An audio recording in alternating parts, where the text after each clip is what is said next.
Muy buenas tardes para todos. Los vamos saludando para lo que será esta conversación de las perspectivas sectoriales, producto de la publicación que hicimos recientemente de Guía Bancolombia 2026. Vamos a dar un par de minuticos más para ver que se nos conecten más personas a esta conversación y en 2 minutos iniciamos.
Bueno, muy buenas tardes para todos desde el equipo de investigaciones económicas sectoriales y de mercado. Para mí es un gusto como directora de este equipo dar comienzo a lo que es una mirada enfocada hacia las perspectivas sectoriales que quedaron plasmadas en nuestra guía Bancolombia 2026 lanzada el pasado mes de septiembre, pero que hemos destinado un espacio exclusivo para ustedes en esta oportunidad para hablar de los distintos sectores y las diferentes tendencias, temáticas, desafíos que enfrentan los distintos sectores para un 2026 que hemos acuñado será un año de transición, un año donde debemos de alguna manera encontrar en ese reto fiscal la oportunidad para volver a ordenar las finanzas públicas, donde vemos unos motores de crecimiento bastante importantes, pero que desde la composición y ese crecimiento potencial de la economía nos deja algunas dudas hacia adelante, pero que en esencia es un mensaje muchísimo más constructivo y optimista de cara a lo que nos entrega la economía colombiana. Antes, tal vez el año pasado, teníamos una visión un poco más de señales de optimismo. Hoy día tenemos unos datos concretos en diferentes sectores que denotan una reactivación económica. En esta oportunidad quisimos enfocar la conversación de la mano de los voceros, los gerentes sectoriales de nuestra área de investigaciones económicas, para que nos cuenten en tres temáticas principales que vamos a abordar en la tarde de hoy respecto a los diferentes sectores, digamos, cómo se ven enfocando. El primer bloque que vamos a abarcar que tiene que ver con cómo es ese panorama macroeconómico, ya les di un poquito la primicia de que las cosas aparentemente van por mejor camino, pero que hay unos motores de crecimiento todavía totalmente apagados y otros que de pronto deberían desacelerarse. Una segunda sección donde hablaremos sobre el déficit fiscal y todo eso, cómo afecta a sectores puntuales. Y por último, lo que podrían ser unos catalizadores de crecimiento, desafíos y oportunidades, donde creemos hay una oportunidad y posiblemente el 2026, por ahora lo acuñamos como un año de transición, pero podría ser un año de verdadera transformación donde se den unos detonantes para la inversión, si es que algunas cosas, digamos, ocurren como podrían dar mayor optimismo. Un resumen aquí muy rápido de lo que fueron nuestras proyecciones 2026 que dimos a conocer hace un par de semanas, un crecimiento de 3% estimado para para el próximo año, un 2,6 para este 2025, que denota precisamente una moderación en el crecimiento económico, pero unos sectores que vienen jalonando y unos motores que empiezan a encenderse cuando otros deberían apagarse, ya hablaremos un poco de eso. Un reto todavía importante en materia de inflación, un 4,1% estimado para el próximo año.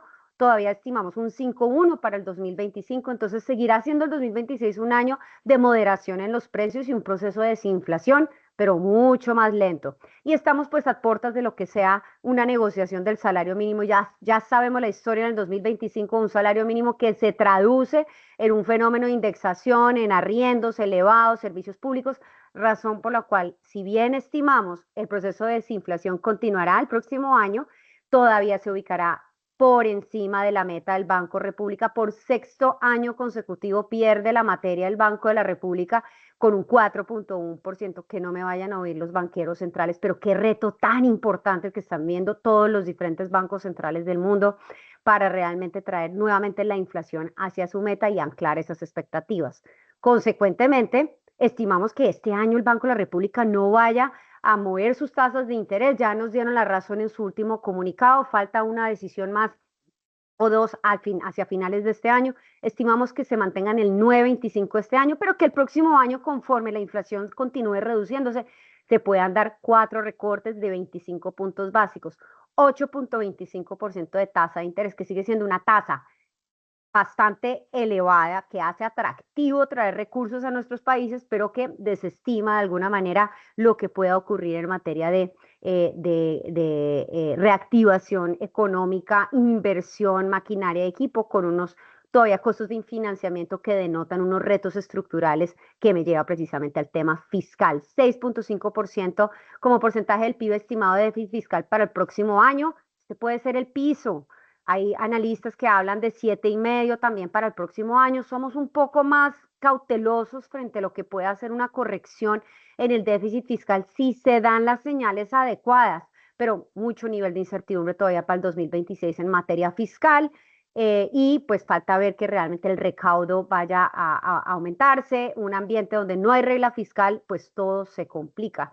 Y pues por último nos sorprende todavía los niveles de desempleo por debajo de los 2 dígitos, un 9,4, que es una buena noticia y denota un poco esa resiliencia de los hogares.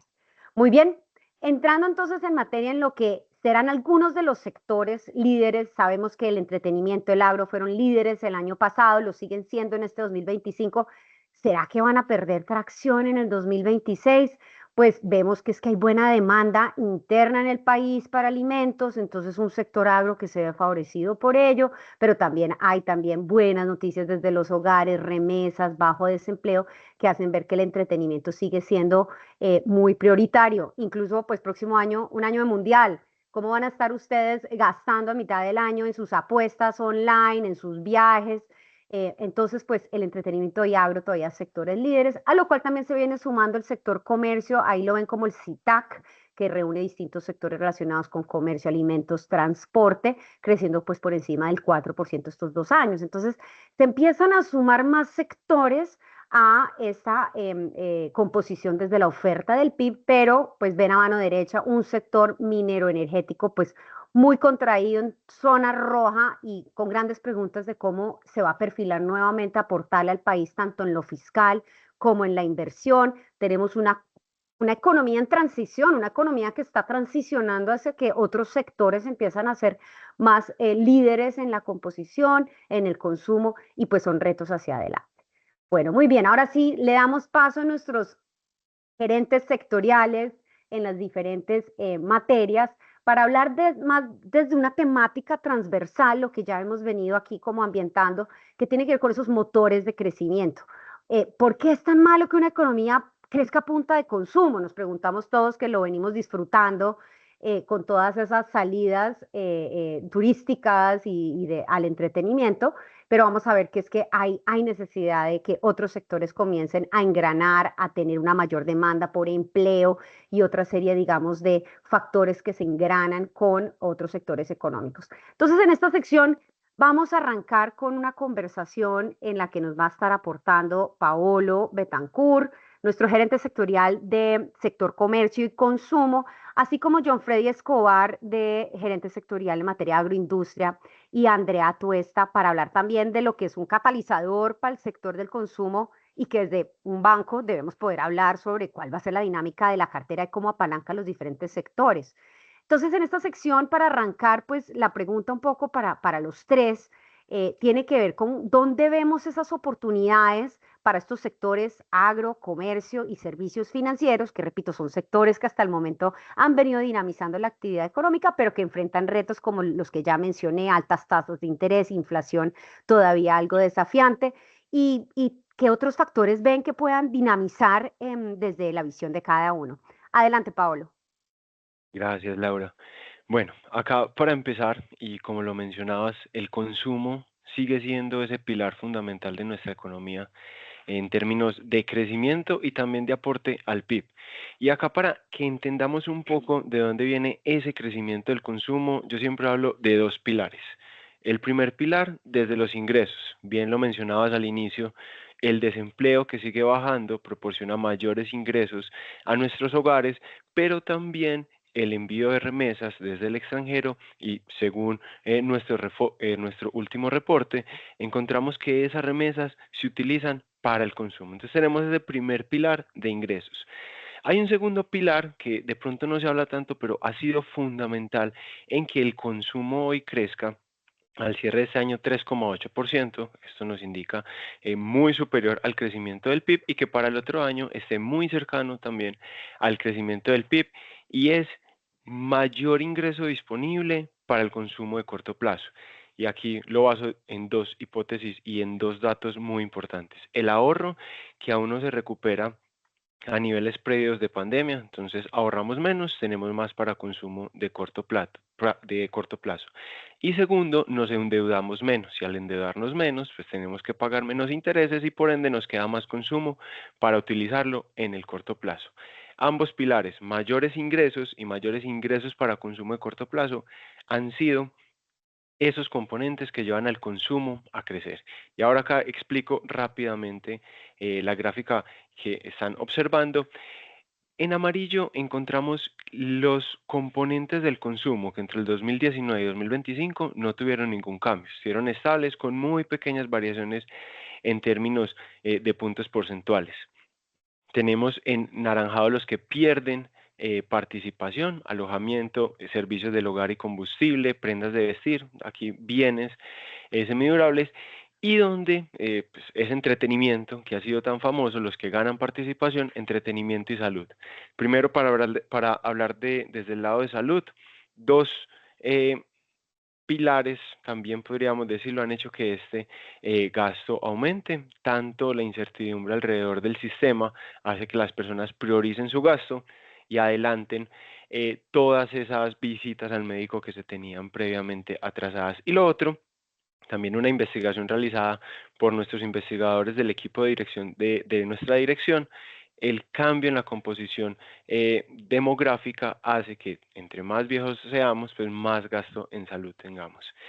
Y finalmente, el entretenimiento digitalizado, esa digitalización tanto de las apuestas que se mencionó anteriormente, pero también, muy importante, gastos que hoy se vuelven cotidianos para nosotros. Previa pandemia, creo que acá es importante que recuerden que difícilmente gastábamos en aplicaciones y streaming. Hoy tenemos hasta 3 servicios de streaming que cotidianamente pagamos en nuestros hogares y eso hace que el entretenimiento suba a ese top 3. Pero como crece el consumo y aunque pierda participación, también crece el comercio. Este año hemos encontrado que gracias a menores precios por parte del comercio, es decir, si la inflación bien viene cayendo, el precio de los bienes semidurables y durables también lo ha hecho. Y esto para los hogares ha llevado a tener mayor consumo por este tipo de bienes. En la encuesta mensual del comercio del DANE vemos cifras a doble dígito creciendo que nosotros esperamos que para el cierre de año se mengüen un poco, cerrar alrededor de un 7,1%, tanto en bienes durables como semidurables. Pero no solo ahí, también incrementos en la industria de alimentos que históricamente crece 1,2% el consumo de alimentos, y este año viene creciendo 2,6%, y esto ha impulsado también el agro. Y dejo acá a John Freddy para que nos hable de este tema. Muchas gracias, Pablo. Muy buenas tardes a todas las personas que nos acompañan. Entonces empatamos esa conversación que nos trae Paolo sobre el consumo y algunos se preguntarán qué tiene que ver con el sector agropecuario y la verdad tiene mucho que ver. El año pasado el PIB real del sector agropecuario creció un 8% y venía, y aunque continúa, pero venía muy impulsado por todo lo que venía pasando con la demanda internacional de productos de exportación. Y este año llega un viento a favor importante que es el consumo local. En esta gráfica, ustedes lo que pueden observar es el crecimiento real del PIB del agro en la barra negra y el del total del país en la barra gris, cómo se comportó en 2024 y cómo proyecta esta dirección el 2025 y 2026. Claramente, lo primero que se observa es que hay una desaceleración.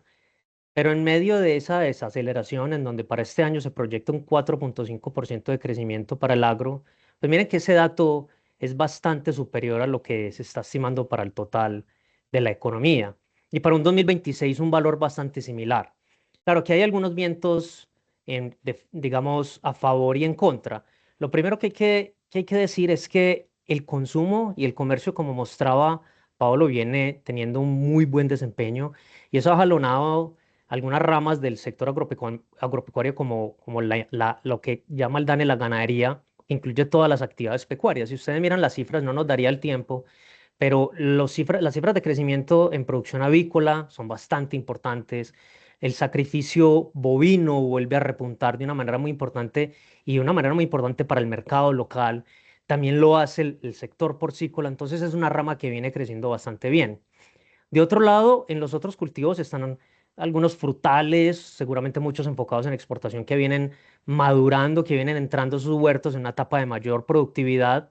Y tenemos un clima que terminó de ayudar también o va ayudando este año para una recuperación en la producción de caña de azúcar y una recuperación muy importante en la producción de aceite de palma, sin ser los únicos, solo por mencionar algunos de los sectores. ¿Qué tenemos también como relevante en este PIB? Pues tenemos un café que está en una situación, digamos, de mercado muy positiva, pero que como ya logró una recuperación bastante importante de lo que fueron años de dificultades en la cosecha por el invierno, por el fenómeno de la niña, pues ya no aportan ese mismo valor. Sigue creciendo, sigue desde el punto de vista de precios internacionales y locales en un terreno muy positivo, pero ya no aporta tanto y por eso vemos también una cifra que pasa de un 8% a un 4,5%, pero sigue siendo muy relevante.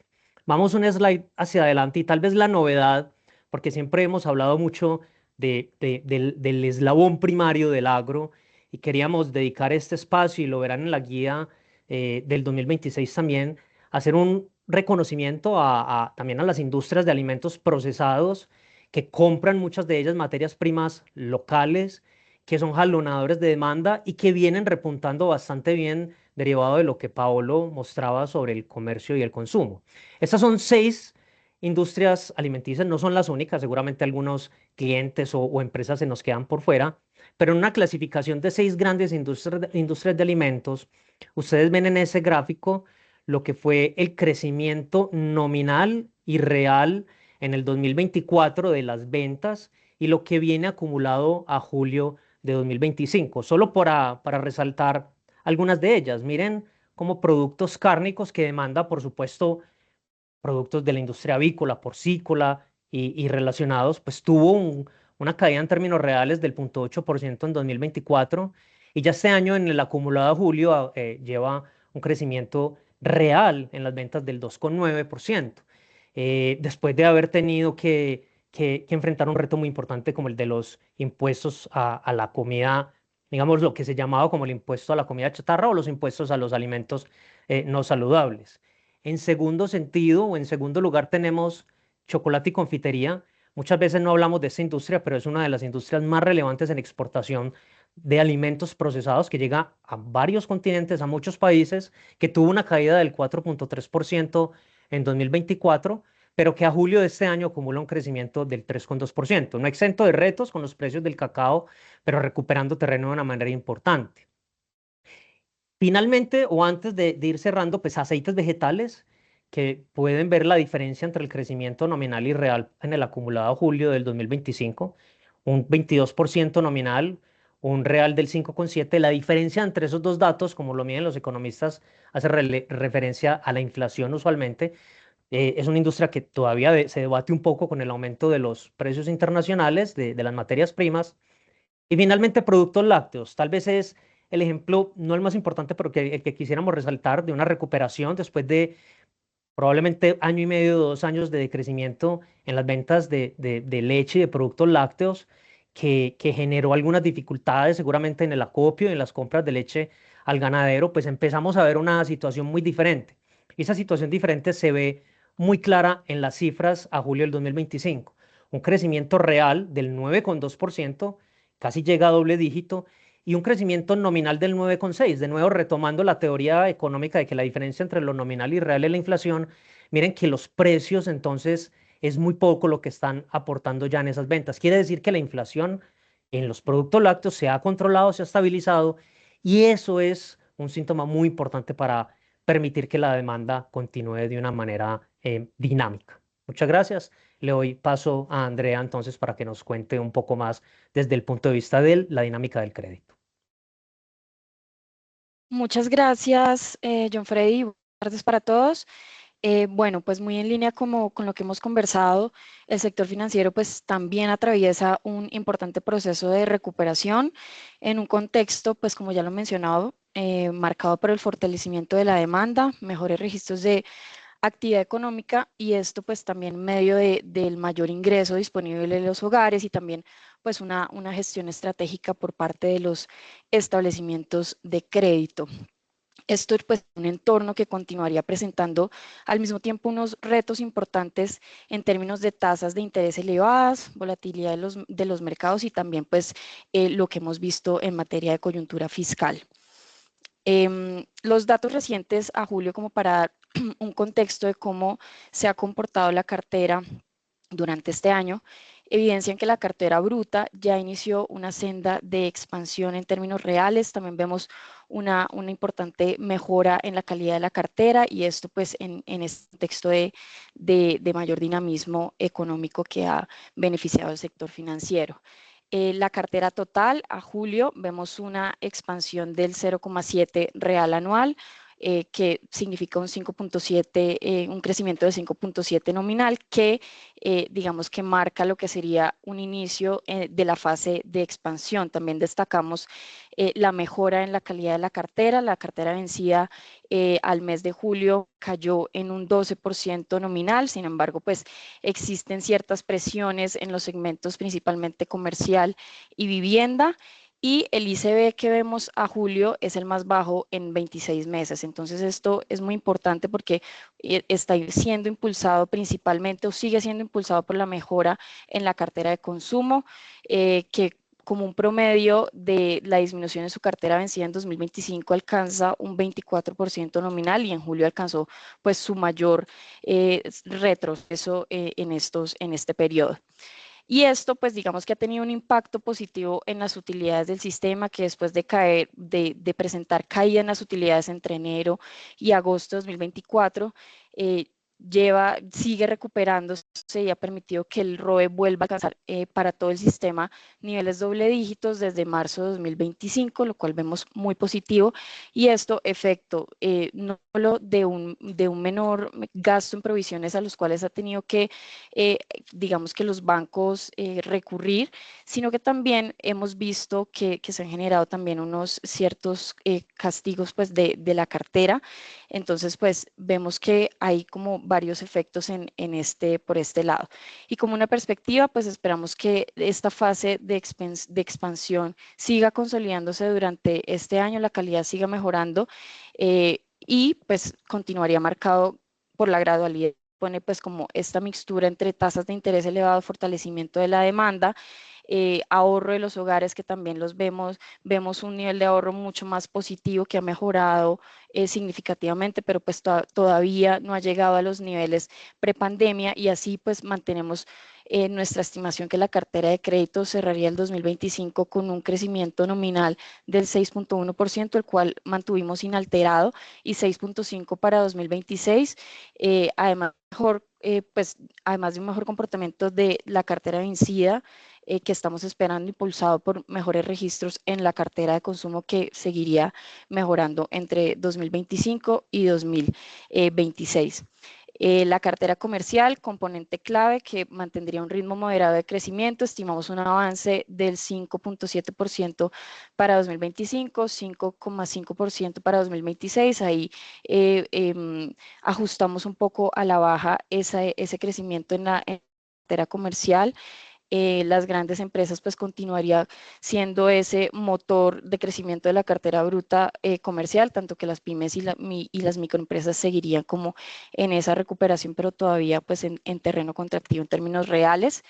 La modalidad de consumo pues extendería su recuperación, sustentada por este mayor ingreso disponible de los hogares, un crecimiento esperado que sería del 3.8% para 2025 y 5.1% para 2026.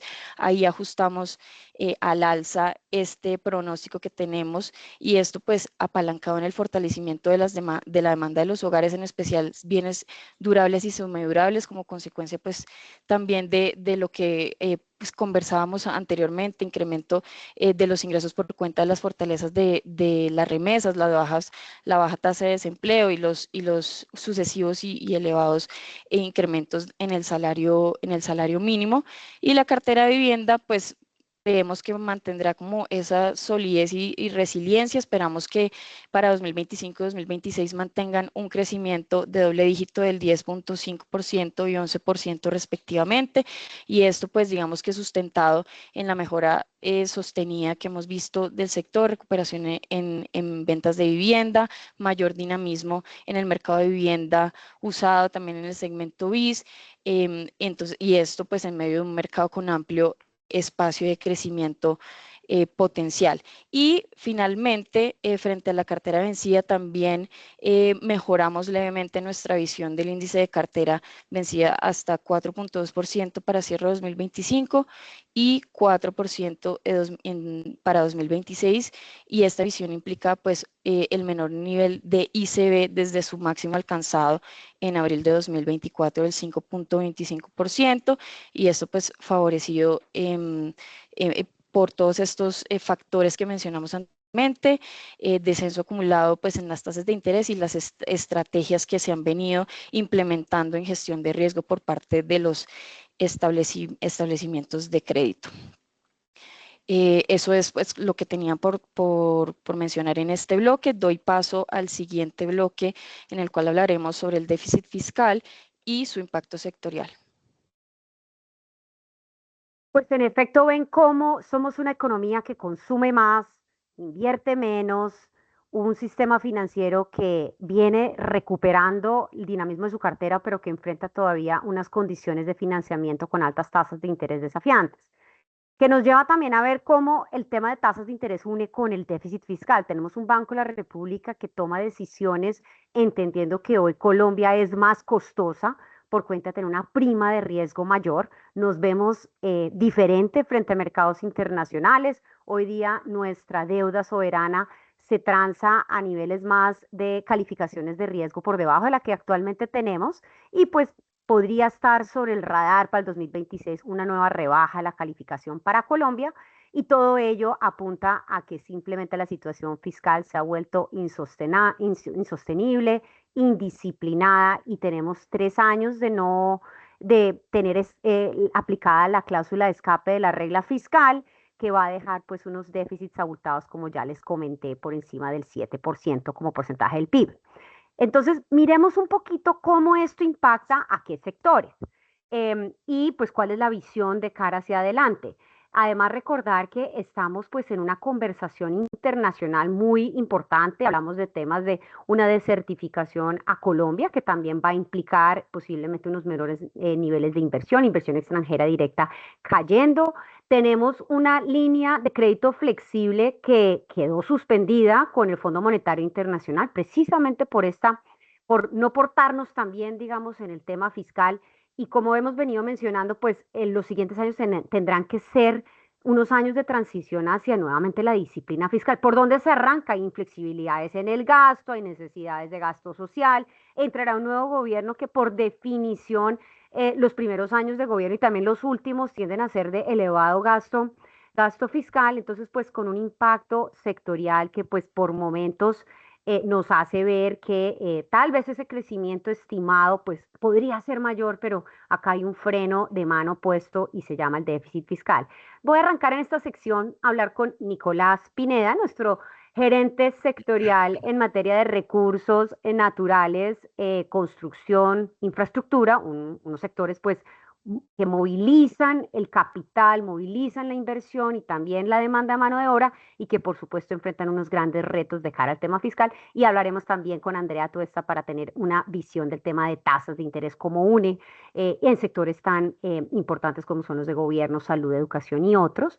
Y arranco con Nicolás preguntando sobre pues cómo es el efecto de lo que es este déficit fiscal abultado, las inflexibilidades que hemos mencionado y esa perspectiva de deuda como porcentaje del PIB que pues podría nuevamente escalar a los niveles de 65% del PIB. ¿Y cómo afecta esto la inversión y el crecimiento de largo plazo de cara a lo que hemos visto unas señales mixtas? Por un lado, la infraestructura desde las alcaldías pues se viene dinamizando, lo vemos en Bogotá con un metro de Bogotá que va avanzando, así como otros grandes proyectos en diferentes regiones del país, pero que por otro lado, pues tenemos un gobierno que no está subejecutando en la inversión y más bien gastando más en temas de nómina y otros. Adelante, Nicolás. Gracias, Laura. Bueno, entonces, un poco antes de pasar a responder la pregunta de fondo de cuál es ese impacto del déficit fiscal en la inversión, vamos a las cifras y las tienen en la gráfica de la izquierda, donde se puede ver de manera muy simple cómo ese balance fiscal hoy a julio de 2025 pues está prácticamente en los mismos niveles que estábamos en julio del 2020, un déficit de menos 4.2%. Y si ustedes se fijan en la gráfica, aquí tenemos consignada los últimos 20 años de déficit fiscal en Colombia, siendo 2020 el año más, donde tuvimos el déficit más profundo de menos 7.8% al cierre del año, y hoy arrancamos la primera mitad del año un poco por debajo de ese 2020 y ya lo estamos alcanzando. Y si ustedes se fijan, nuestra expectativa para terminar de menos 7.1% sería el segundo año con mayor déficit fiscal, lo cual pues ya nos aterriza un poco a la situación que estamos, entendiendo que el 2020 fue un año con pandemia, pues y ahora no tenemos pandemia. Entonces, con ese contexto, lo primero que hay que resaltar es que pues ese contexto nos pone unos limitantes en cuanto a los aportes que hace el gobierno nacional a la inversión, una inversión que se va directamente a unos sectores muy específicos. Piensen en las vigencias futuras en infraestructura, piensen en los subsidios en los sectores de edificaciones y de gas o energía. Entonces, por ahí va la respuesta, pero yo quisiera hacer un énfasis en el sector de edificaciones, porque tal vez es el que tiene el impacto más fuerte. Y para eso voy a retomar unas palabras que decía Paolo al inicio de estamos en un auge en bienes durables, sigue el auge en bienes durables con unos crecimientos importantes, pero cuando entramos al campo de la vivienda, que tal vez es el bien durable, más durable que tenemos, mucho más que electrodomésticos y mucho más que vehículos, pero vemos que el panorama de vivienda pues no es tan bueno como nos lo decía Paolo, y ahí pues surge la pregunta, ¿por qué no es tan bueno? Y básicamente la respuesta tiene que ver con este bloque, y es que el sector de la vivienda es altamente, digamos, dependiente o sensible de lo que pase con la inversión. En la gráfica a la derecha ustedes pueden ver cómo viene comportándose la inversión en vivienda, en infraestructura y en maquinaria. Si ustedes suman los 3 porcentajes de lo corrido del 2025, se dan cuenta que la inversión como porcentaje del PIB durante este año está ubicado más o menos en 15.5%. Pero si nos vamos a la historia y sobre todo a la historia prepandemia, pues ese valor es relativamente muy bajo. Normalmente estábamos por encima del 20, alcanzando niveles del 22 y 23% en los mejores años. Y hoy estamos hablando del 15.5%. Entonces, y si ustedes ven, infraestructura y vivienda son los sectores ahí más afectados. Vivienda, por ejemplo, que hoy lo vemos en 3% del PIB, antes estamos acostumbrados a verlo en 5.3%. Entonces, este tema de la vivienda, de la inversión, es fundamental y de pronto diferencia un poco de esos sectores o esos, digamos, bienes durables que nos hablaba Paolo. Entonces, y ahora vamos a puntualizar un poco más, y es, hay dos tipos de inversión. Está la inversión pública y la inversión privada. En materia de inversión pública, esta gráfica aquí nos muestra claramente cuál es el impacto en edificaciones. Y es que veníamos de unos años en donde, años como 2021 y 2022, donde rompíamos récords en subsidios de vivienda, 125.000 subsidios en 2021, 113.000 subsidios de vivienda en el 2022. 2025 vamos a cerrar con cerca de 11.000, pero para el 2026 esperamos no tener asignaciones de subsidios, y esto denota un poco esas dificultades que tiene hoy el gobierno nacional en materia fiscal. Entonces ahí va un gran impacto desde la inversión pública hacia el sector de vivienda, pero no nos olvidemos que también hay un impacto desde la inversión privada.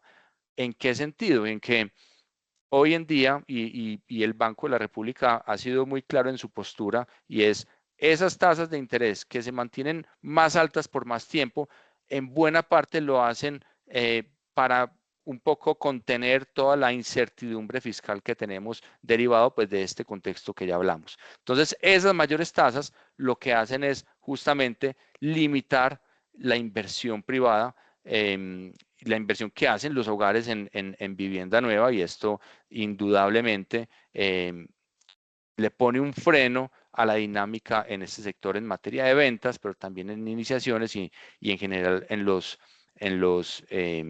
indicadores más importantes. De hecho, una de las causas por las cuales las iniciaciones, y lo vamos a ver más adelante, no despegan, no cogen tracción como sí lo estamos viendo digamos, en un grado mayor en las ventas, es justamente porque tenemos hoy en día un alto inventario en vivienda de interés social, derivado justamente de esa disminución en los subsidios que ha hecho pues que se aumente ese inventario terminado en vivienda de interés social. Entonces, con eso le doy paso a Andrea un poco para que nos muestre también esas tasas de interés de las que hablábamos, cuál es su proyección y cómo se vienen comportando. Adelante, Andrea. Gracias, Nicolás.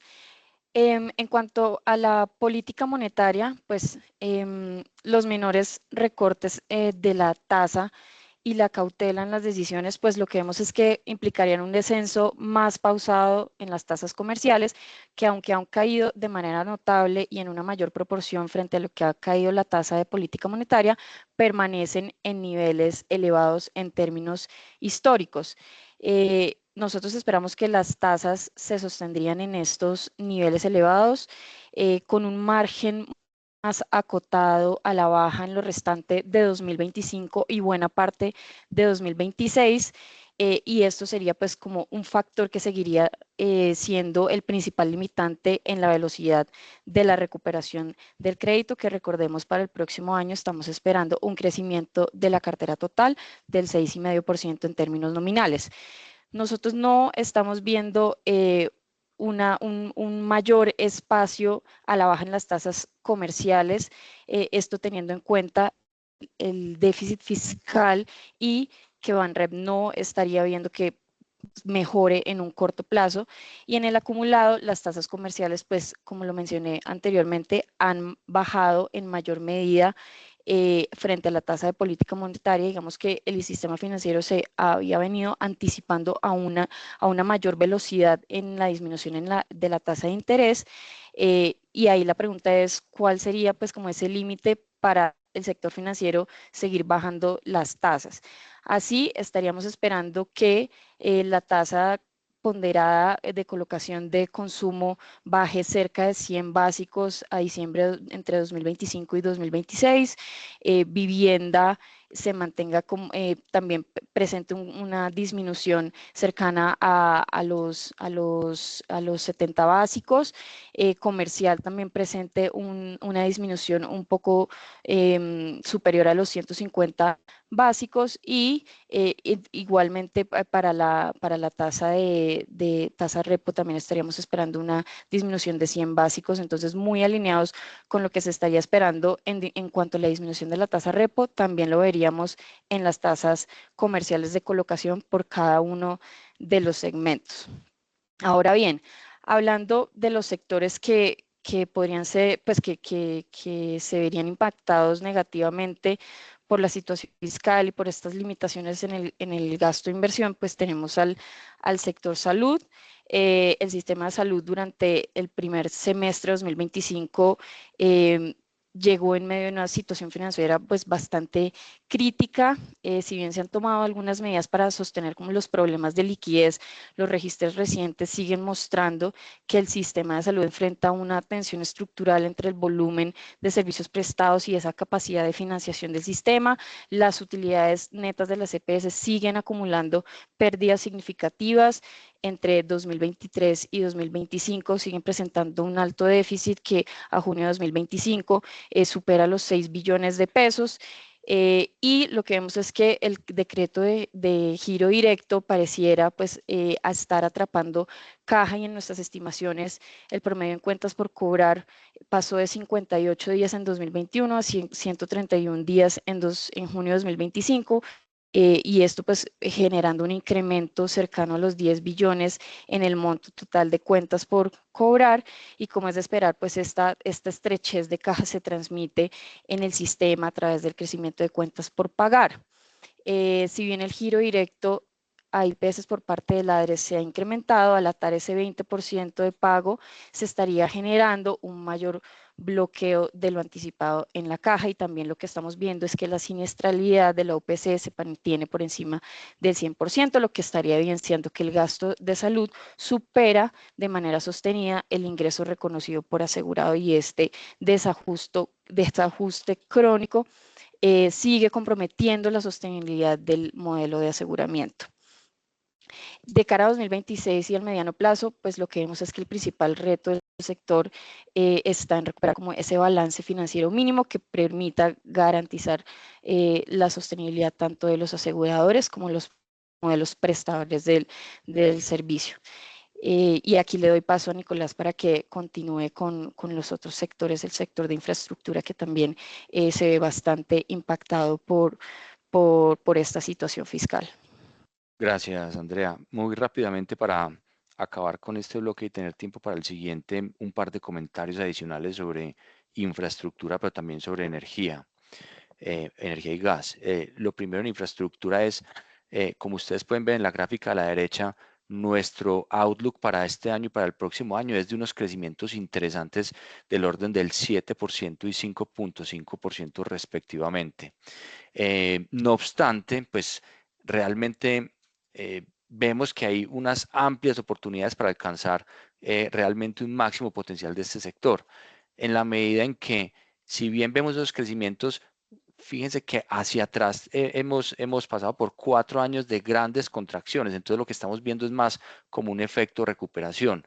¿Qué tiene que pasar para que este sector realmente desarrolle todo su potencial? Básicamente, pues aumentar y acelerar esos proyectos para poder que tengan mucho más proyectos en estructuración y en licitación que puedan salir a fase de construcción, que hemos visto ahí unos retrasos importantes y justamente esos retrasos tienen que ver también con esa incertidumbre fiscal que hemos hablado.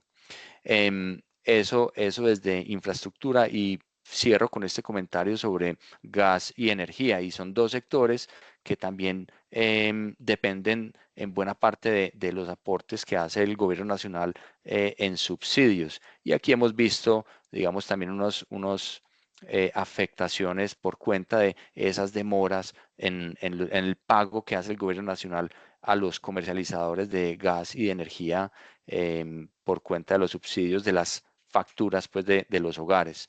Y un poco lo que hemos visto es que el año pasado el gobierno nacional cerró con una deuda cercana a los 2.5 billones de pesos, deuda que fue pagada este año en su totalidad en mayo. Y lo que estamos viendo este año es que probablemente esa deuda va a aumentarse más o menos a unos 3.6, 3.8 billones de pesos. De modo que lo que estamos viendo pues es esas deudas que siguen alargándose y siguen quedando en los balances de los comercializadores como cuentas por cobrar, pues al final del día genera un impacto en la caja y una presión adicional que limita también la posibilidad de hacer inversiones, de prestar un mejor servicio. Entonces ahí también vemos pues un impacto en estos sectores. Con eso cerramos el bloque. Laura, adelante para arrancar con el tercero.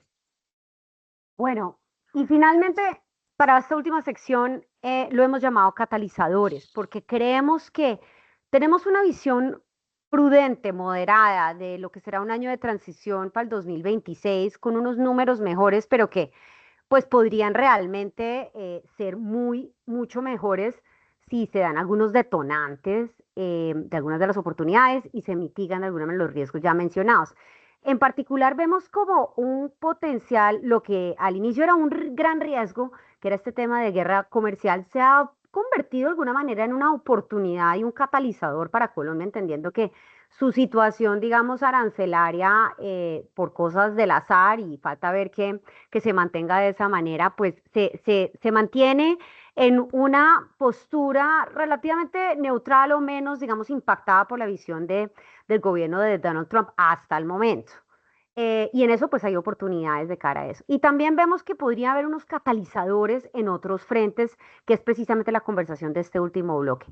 Para ello, John Freddy Escobar, del área de agroindustria, nos va a contar sobre cómo está viendo, digamos, el impacto de aranceles y dada ese buen dinamismo que han tenido los agroexportables, pues dónde están las oportunidades y dónde están los verdaderos desafíos. Muchas gracias, Laura. Pues lo primero que hay que recordar, y como lo mencionaba Laura, es que este escenario puede cambiar de un día para otro. Afortunadamente ya las noticias no son tan seguidas como teníamos hasta hace algunos meses. Y lo otro que hay que recordar es que, claro, hubiéramos preferido todos que el arancel para Colombia, para el ingreso al mercado de los Estados Unidos fuera de 0%. No fue así. Tenemos hoy un 10%, digamos, como tarifa generalizada o digamos, sí, general. Y encontramos en esas definiciones que hay países que quedaron en una situación un poco menos favorable. Por ejemplo, Ecuador queda a hoy todavía con un 15% de arancel. Em, Países como Nicaragua tienen un 18%, Venezuela un 15%. De resaltar principalmente Ecuador. Digamos, ven ustedes ahí los aranceles que están para los países latinoamericanos en esa gráfica. Ecuador, al quedar con un 15% a hoy, pues queda con una desventaja en sus exportaciones de banano hacia los Estados Unidos, queda con una gran desventaja en flores, en donde ese 15% se suma además a un arancel que ellos ya pagaban para las rosas, por ejemplo, del 6,8%. Quedan en desventaja para un sector como el plátano, en donde está creciendo bastante Colombia. No alcanzamos a hablar hoy de eso, pero en otros eventos lo hemos hablado. Y queda en desventaja, siendo el gran exportador de cacao fino y de aroma para ese producto. De nuevo, eso puede cambiar en cualquier momento. Esa es una situación también un poco similar con Costa Rica, no lo resaltamos ahí, pero Costa Rica, que es un exportador importante de banano a los Estados Unidos, también queda con ese 15%, un poco más avanzado Costa Rica en diálogos diplomáticos frente a la eliminación de ese arancel con Estados Unidos, y esa es la situación que tenemos hoy. México ahí aparece con un arancel del 25 y un asterisco abajo, porque ese es, digamos, el arancel que aplica para los productos que no estén cobijados en su Tratado de Libre Comercio, en el TEMEC, con los Estados Unidos, pero hoy México, en cuanto a aguacate y lima, Tahití estaría entrando sin arancel, sigue siendo, digamos, como la mayor preocupación para los agroexportadores colombianos. Y aparece la situación de Brasil, que probablemente es la más controversial, en donde Brasil queda con un arancel del 40% que se suma al 10% que ya tenía como tarifa, digamos, generalizada. Y eso hace que los cafés suaves brasileros, pues en la medida en que empiecen a escasear en los inventarios certificados en la bolsa de Nueva York, pues empiecen a entrar un poquito en nerviosismo los operadores de ese mercado y a tratar de conseguir cafés suaves desde otros orígenes. Eso podría ayudar bastante a un incremento en la prima del café colombiano, pero también genera riesgos y preocupaciones como las que ha manifestado el gremio de estar muy vigilantes en el país, que no pase por nuestro país café arábigo, suave, brasilero, que después termine en el mercado norteamericano, una especie de triangulación que seguramente desde la diplomacia comercial, tema que ha estado pues bastante complejo recientemente, no nos favorecería y no sería para nada algo positivo. Hay que decir que esto es una oportunidad, digamos, muy de ventana de tiempo, en donde probablemente no genere la total confianza para los empresarios para invertir creyendo que eso es algo estructural.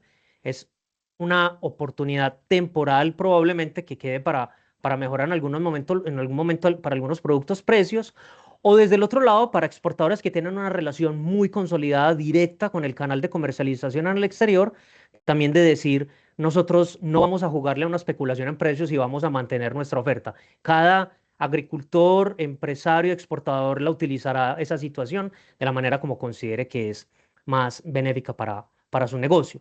Y como riesgo, simplemente para cerrar, porque se nos acaba el tiempo, pues está lo que pueda suceder con la economía de Estados Unidos, las presiones que existen y se han hablado bastante desde el tema que pudiera darse inflacionario, desde su propio déficit fiscal y de algunas incertidumbres, y lo que suceda pues con la tasa de cambio que ha venido sintiendo una presión importante por una debilidad generalizada del dólar a nivel global, y eso ha hecho que nuestra tasa de cambio pues retroceda algo, y eso posiblemente podría generar alguna distorsión en las cuentas que venían haciendo los exportadores.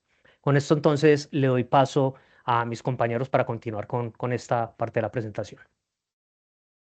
Bueno, desde el comercio y el consumo, del lado del comercio minorista, el principal reto estará por parte de los comercializadores en Colombia de hacer frente a lo que viene ocurriendo con las plataformas de ventas online. Al inicio de año entregábamos esta tabla a través de la información de nuestro Consumer Toolbox, y es que cerca del 14% del consumo que hoy tenemos en moda, hogar y domicilios ya ocurre por estas cuatro plataformas. Y algo muy interesante para analizar es que ya no solo se concentra en millennials o centennials, la población que accede a la compra de estas plataformas se viene distribuyendo en las diferentes generaciones. Entonces, acá los comercializadores colombianos tendrán un reto, una mayor digitalización que tendrán que implementar para hacer frente a esta competencia externa, toda vez que, como John Freddy lo decía previamente, hay unos cierres arancelarios por parte de Estados Unidos a unos países, principalmente en China, y si bien no va a aumentar el envío de productos a Colombia, pues sí se va a profundizar la competitividad de este tipo de plataformas, y no solo en el comercio minorista de moda, hogar y domicilios. En el caso del sector automotriz, ya encontramos en el top 10 una marca china con cerca del 4% de la participación. Y del lado del consumo, cuando hablamos de catalizadores como elementos económicos, son esos elementos que pueden cambiar lo que hoy vemos de una manera positiva, negativa, o simplemente generar distorsiones en el consumo. Y hay dos grandes eventos que se juxtaponen siempre en el mismo año, pero se contraponen en términos de lo que puede ocurrir.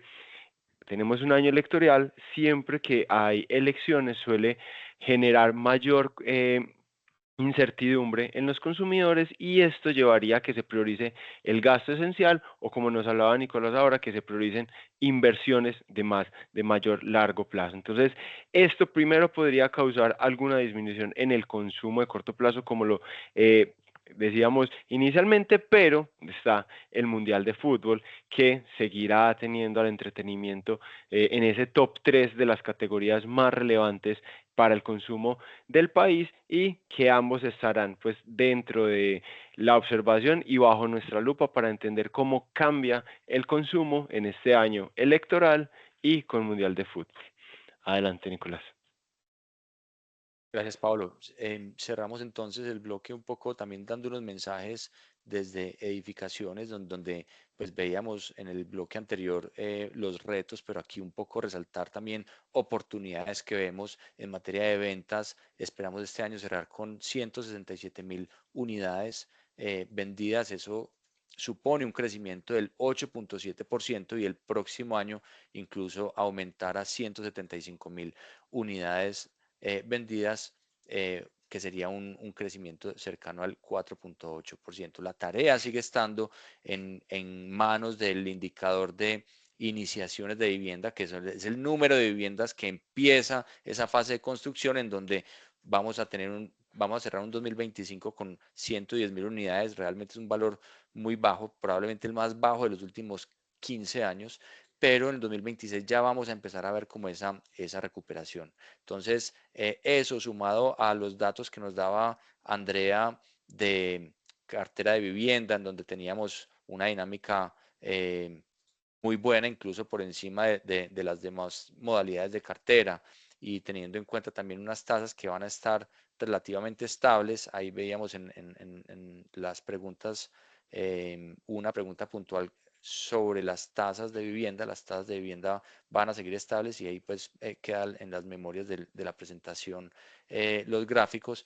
Entonces, tenemos también, digamos, unos indicadores que lo que denotan es un crecimiento lento, pero al menos un crecimiento indicándonos que ya pasamos la peor parte de edificaciones. Entonces, un poco para dar también como el mensaje en materia de edificaciones, que también vemos oportunidades, y cerramos entonces también hablando del sector de energía. Y aquí el mensaje principal es que tenemos un sector de energía en donde la demanda va a seguir superando las expectativas, va a seguir por encima de lo que muchos analistas pensábamos. Un poco la gráfica de la izquierda lo que nos muestra es la demanda en 2024, que fue de 224 gigavatios hora día, y para el 2025 se pueden ver los tres escenarios de la UME, en donde más o menos este año vamos a cerrar en unos 229 gigavatios hora día, es decir, muy cerca a ese escenario superior que ven ahí,